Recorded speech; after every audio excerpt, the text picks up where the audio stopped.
Have you ever felt like there's a vivid fire burning inside of you, yearning to break free and illuminate your life? That, my friend, is your vibrant life waiting to bloom. Welcome to the Vibrant Life Podcast. We are here to empower women just like you to liberate that vibrant life, to live authentically, and to harness the power within. Our journey will take us through the enlightening realms of energy healing, goal setting, spiritual awakening, and so much more. We're stepping into the light of self-acceptance, of owning our power and potential.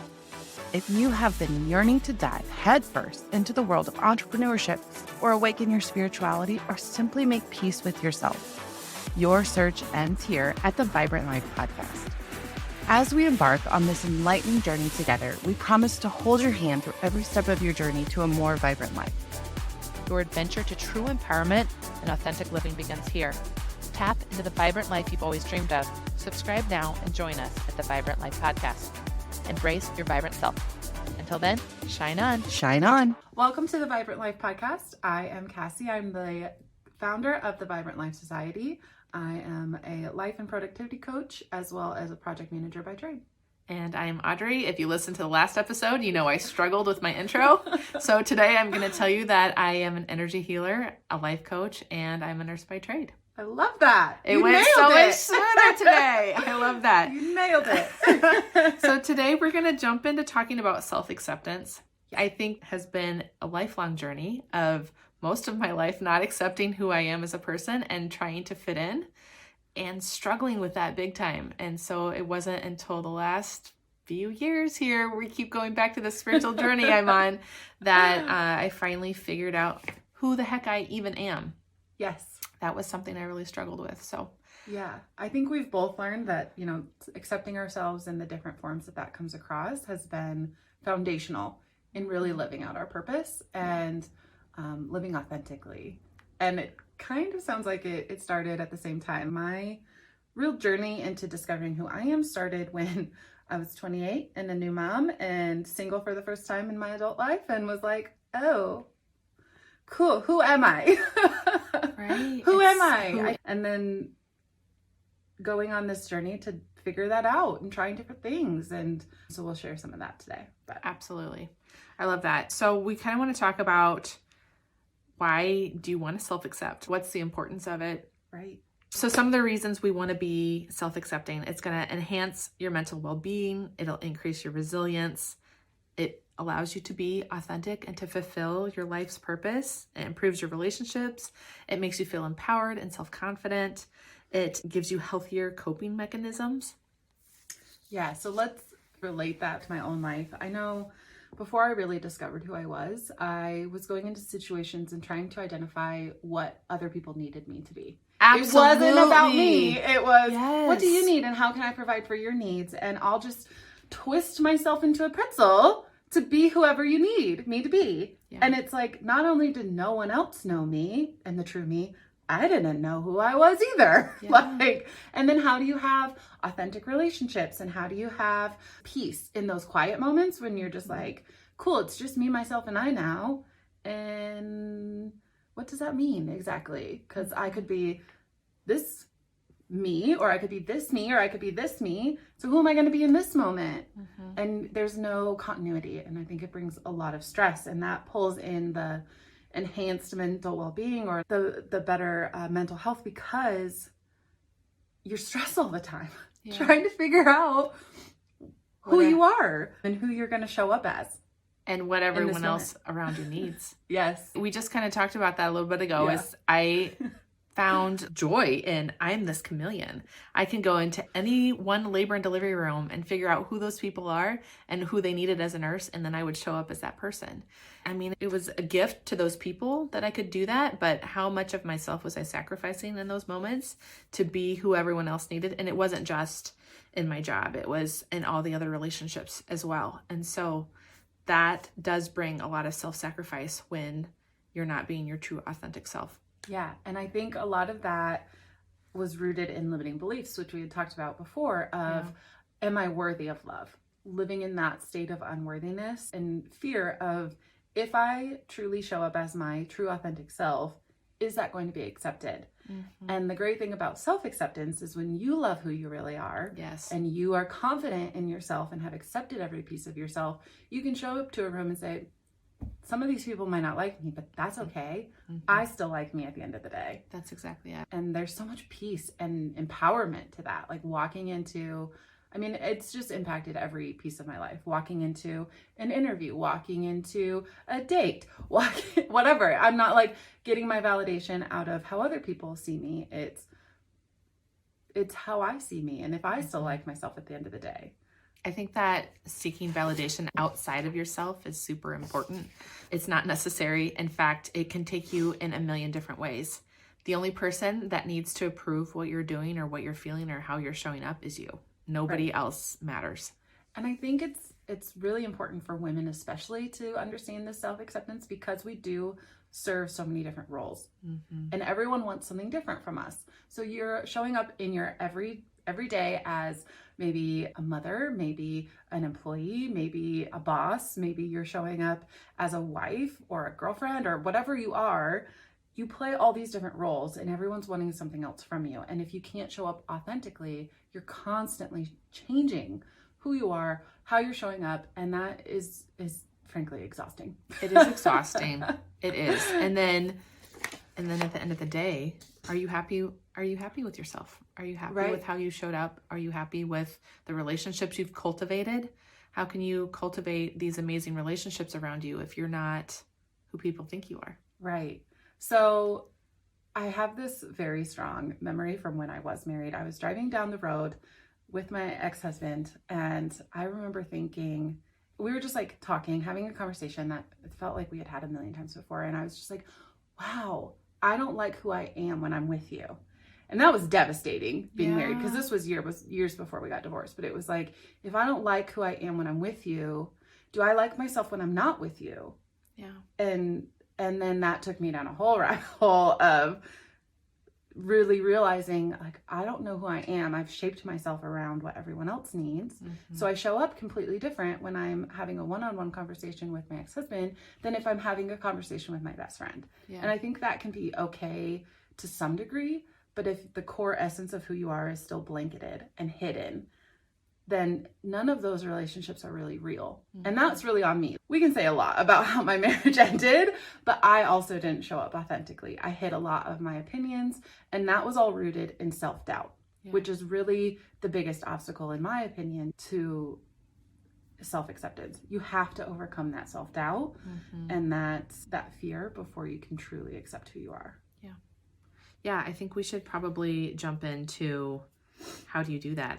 How do you overcome self-doubt? It is definitely a process, but if we take things off just one bite at a time, it's absolutely doable. Yeah, so let's talk about how self-doubt can actually show up in your life. I mean, that can appear a lot of different ways. For me, it was a lot of negative self-talk. Absolutely. So, oh gosh. putting myself down all the time. Yeah. But also a fear of failure. I spent a lot of time and energy wrapped up in perfectionism. So that's how I was so afraid of putting myself out there for the fear of rejection. And if something didn't go perfectly, how that was going to come back on me. Yeah. And that's just rooted in self-doubt. Because when you're in a place where your self-acceptance is shaky at best, anytime someone tells you you weren't good enough, oh my God, that's devastating. Yeah. Devastation. Yeah. Devastation. I laugh, but really it would have made me cry a few years ago. Yeah. You know, we talked about perfectionism a little bit, imposter syndrome. I've always wanted to be an entrepreneur, and I knew that was a calling in my life, but I've just never known like how I wanted to express that. But when I first would dive into new ventures or exploring new things, imposter syndrome hit me bad. I was like, everyone's better than me. You know, I don't know what I'm doing. I'm just out here faking it. And I think it stops you and it feeds into, these are kind of like a circle in my mind. They're all interconnected, because that's that fear of failure. It's going to keep you from putting yourself out there. And, you know, you're just kind of stuck. You're stagnant. And how do we get out of that place? Yeah. For me, I feel like it was more always feeling like I never quite fit in. I can go all the way back to elementary school and feeling like I was an outcast, that I I didn't have any friends. I just kind of floated around and was just kind of that one girl that never really connected with anybody. I just never felt at home. I kind of did that all the way through. I found, I had some great friends here and there. Yeah. But most of my life, I think working in an industry that's full of women, always just trying to say what other people needed me to say. Like if everyone was gossipy and judgy, and if that was, that's how you got in, how people started to listen to you, as if you would talk badly about others, then I would go along with that. And I found myself feeling really icky about who I was and who was I bringing to the table. For me, that's an example of traumatic situations or rejection of myself. Okay, so we've identified areas in our lives where we were struggling with self-acceptance. We were living masked. We were showing up as different masks and putting on different masks in different situations of our lives. So once you realize that, what do you do when you say, okay, I want to start this journey of self-acceptance? Because it is a journey. It's not like I'm going to accept myself. I mean, yes, you can say that and that can be a step, but that's not a fix-all. Yeah. So how did you move from this person that you were a chameleon? How did you go from your chameleon days to showing up as your authentic self today? What were some of the steps you took? Man, again, what a journey. What was that? I believe it was recognizing the negative self-talk and realizing that negative self-talk is what was manifesting in my life. It started with simple things like, my skin, it's got all these bumps on it and it's just not very pretty and it's all red when I look at it. And it started with little things like that I realized that the power of your words manifest into what you bring to you, that energy that you bring into your life. And so it started with little things like that. I'd look in the mirror and I'd be like, okay, your skin is beautiful. It's glowing. I would kind of change the narrative. And then it changed to just recognizing if I was having a conversation, I'd be like, oh, I'm judging that person. And realizing that the judgments that I was casting on other people actually were a reflection of things that were within me, things that were on my dark side that I needed to address. And so slowly, bit by bit, I changed the narrative that was happening in my head. So you can do that with lots of things. You can do it with positive affirmations, which we've talked about that a lot. So recognizing the thought, forgiving yourself because you're human, and then replacing that thought with something different. And that's moment by moment. How many thoughts do you have in a day? You have 1 million thoughts in a day. So how do you slowly take those thoughts and change it into a better energy that you want to bring into yourself and then let you lead that more authentic life? So I think that was how I changed the narrative.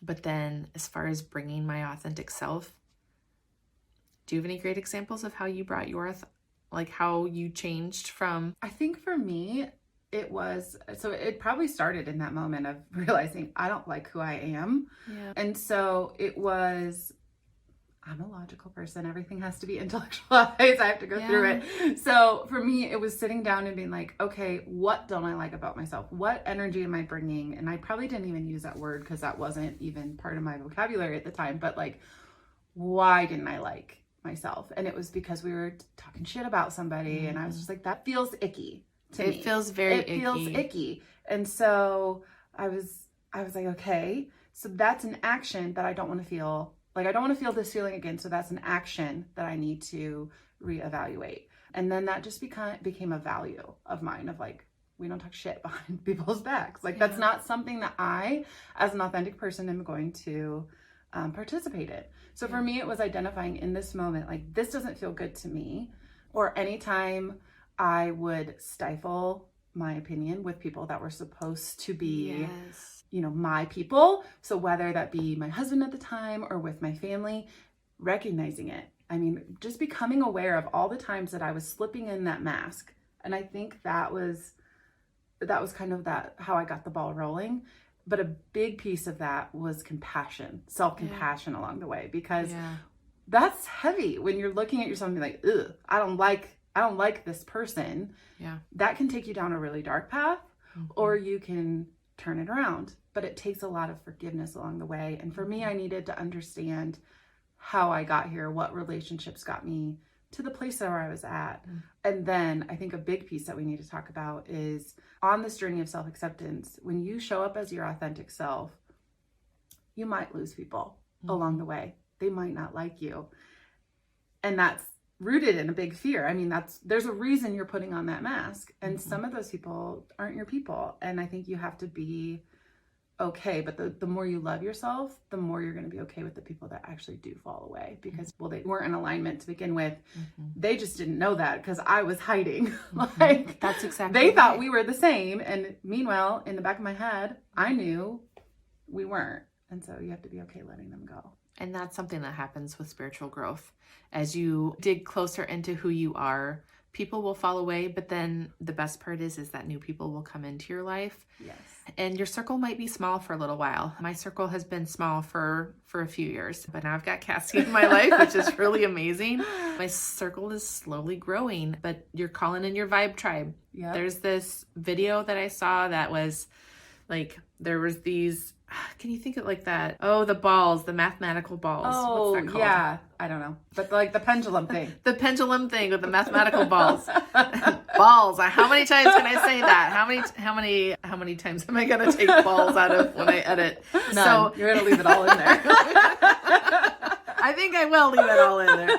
So if you're watching the video, you can see me swinging the balls back and forth. But it was like, this one was resonating at a certain frequency, and the other one was resonating at a different frequency. And when you hit one, they both stayed still because they were not in alignment. And then when they had the next ball that came in and they were the same frequency and you hit the one, then they clacked back and forth. And I posted on Facebook, so if you're friends with me, you can go back and find it. But it's call in your vibe tribe. Be your authentic vibration. Studies have shown, they were looking to see what vibration is the highest frequency. They thought it was going to be love, because we are all the love vibration. That's what we are. And they thought that would be the highest frequency, but actually authenticity was a higher frequency than love was. Well, yeah, because when you can show up in a relationship and say, this is me, just bare your soul. When you have those safe relationships, I mean, they're so fulfilling. Like, our tribes might be smaller, our group of friends might be smaller, but the depth of those relationships is really what you're getting out of this work that you're doing. And a sense of safety. Yeah. A sense of safety with the people, because they've seen you, they know what they're getting up front. And you're not hiding, they're not hiding, hopefully. And so you have that deeper connection than we did before we started this journey. And neither of us are done, I wouldn't say. I mean, I definitely still have moments of self-doubt. I definitely still have moments of, letting imposter syndrome or perfectionism. I was just texting you about that earlier this week. Like, I'm putting this out there. My perfectionism is yelling very loudly in my ear. But we're push and go anyway. We're pushing forward. And that still comes out of fear and self-doubt and, thinking back to some of those times where things didn't work out the way I wanted.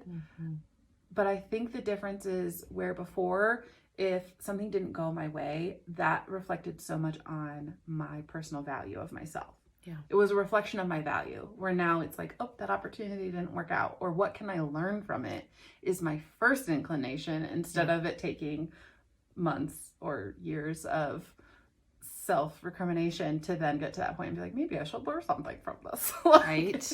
Now it's like, oh crap, that failed. What can I learn from it and do better next time? And that is just, like, I can't even describe to you how amazing that feels to be in that flow instead of just exhausted. Yeah, that's exactly I keep coming back to that word, but it was exhausting. It was exhausting. But the other thing I think of too is how much happier I am as a person to just know that this is who I am. This is who you're going to get. If you don't like it, that's okay. But I wake up in the morning and I feel content with who I am. And at the end of the day, kind of the same thing. I go to bed feeling good about who I've interacted with and how I've brought myself to the table. And then I'm just happier. I'm not happy every day. I give myself grace, because some days are just like, some days are rough. Yeah. And you can recognize that. Yeah. You're going to have bad days. But I think overall, the amount of joy in my life while living as my authentic self it's amazing. It just is. Yeah. So let's recap how we got here. So for me, it was moments of self-reflection many, many times throughout the day. Any interaction, it became walking through that or reflecting on it and saying, how did that interaction make me feel? And then how can I change that if I didn't like the feeling, or how can I get more of that if I did? So how did I show up differently, or how do I need to show up differently next time? And that's not in a how did that person need me to show up differently, because that's different. That was the question I was probably asking before. What do I need to do next time to make that person like me more? Subconsciously was probably what I was asking. And I was so afraid of not being liked, of not being the it girl or whatever, you know. It was like, I was so afraid of that. But moving into, what do I want? How do I want to show up in the world? How do I want to feel throughout this journey on earth? And so for me, that was my concrete action step that I would advise you all to do. What was yours? Which you could do by journaling. You could journal. We'll throw that out again. In fact, maybe we need to do a journaling prompt to add into this. We can put that in the show notes for sure. For just helping to identify. And it could be something you do every once in a while. Any of these things we're offering don't have to be, you don't jump into it right away, right? It's a process. So it might just start by noticing a couple of thoughts that you have throughout the day. And you might identify, I don't like where that thought took me, or how I felt after I thought that about this person, or it could be any of that. So just identifying it in any way. And I think just being aware of it is, my sister used to say, you have to name it to tame it. So you have to be aware of it. Yeah. You have to know that it's a thing. Otherwise it will never get addressed. Yep. And if being aware of these patterns in your life is all you do right now, that's still 90% of 90% better than you did yesterday. Yeah, that's exactly. You don't know until you know, right? Right. You can't do better until you know better. Right. I don't know how many times I'll say that on this. It'll probably be a lot. I can envision that's something that I say a lot. Yeah. So I think identifying it and replacing it with your new narrative. What do you want that new narrative to be? And again, going back to those positive affirmations. Yeah. So writing things down where you can see them. You can have a little piece inside your car when you pop in that says whatever you need it to say. We just encourage you all to just be yourself. Right. Bring your authentic self to your interactions and watch how your life changes. It's going to be incredible. Yeah. It's going to be awesome. And come join us. Yeah, at the Vibrant Life Podcast and the Vibrant Life Society. That's right. Thank you for tuning into the Vibrant Life Podcast. We hope today's episode has energized and inspired you to live your best life. If you enjoyed what you heard, be sure to subscribe to our podcast on your favorite platform so as to never miss an episode. And please take a moment to leave us a review. Your feedback fuels our mission to bring you more valuable content. Remember, your journey to vibrant life is ongoing. Stay connected with us on social media at Vibrant Life Society for daily tips, motivation, and community support. As we wrap up today's conversation, we encourage you to embrace each moment, pursue your passions, and prioritize your well-being. Together, let's create a life that radiates with energy and purpose. Until next time, live vibrantly. See you in our next episode.